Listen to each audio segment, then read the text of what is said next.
말씀드린 것처럼 미국과 중국의 무역 협상이 결국 아무런 합의 없이 끝나면서 미국이 중국을 향해 던진 관세 폭탄 여파가 우리나라에까지 악영향을 미칠 전망입니다.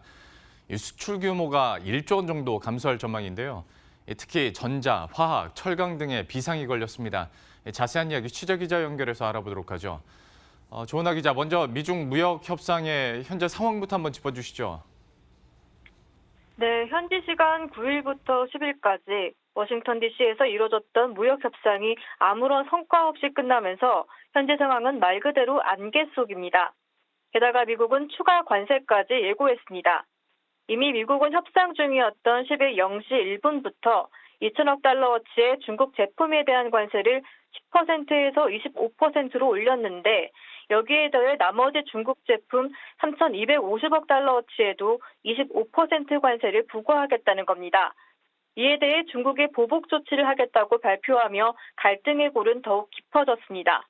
다만 양국 모두 추가 협상의 여지는 남겨놨고 게다가 새로 인상된 관세는 10일 0시 1분 이후 미국을 향하는 중국 화물부터 적용됩니다. 실제로 미국에 들어가기까지는 3주에서 4주 정도 시간이 걸리기 때문에 25% 관세가 적용되는 시점은 다음 달부터입니다. 결국 3, 4주 정도의 협상할 시간이 남아있는 셈인데 이번 달 내에 추가 협상이 이루어질 수 있을지 관심이 쏠립니다. 결국 고래 싸움에 새우등 터지는 이런 형세가 계속 될 수밖에 없는 상황인데 우리나라 수출 산업에도 좀 타격이 있지 않겠습니까? 특히 어떤 산업군들이 영향을 좀 크게 받아갈까요? 미국의 대중관세 인상은 우리 기업들에겐 부정적인 요소입니다. 중국이 우리나라에서 중간재를 수입한 뒤 가공해서 미국 등으로 완제품을 판매하는 구조를 감안하면 중간재를 수출하는 우리 기업들이 연쇄적으로 타격을 입을 수밖에 없습니다.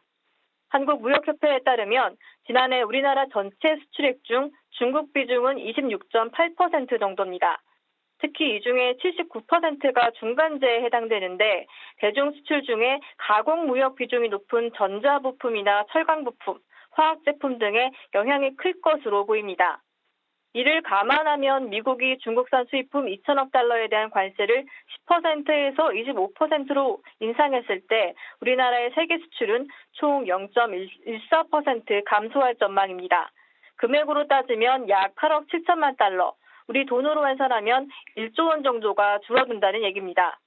특히 전자 분야는 디램과 낸드 플래시 가격이 하락하면서 실적이 급감하고 있는 상황이라 미중 무역 분쟁 상황을 예의주시할 수밖에 없습니다. 머니투데이 방송 조은하입니다.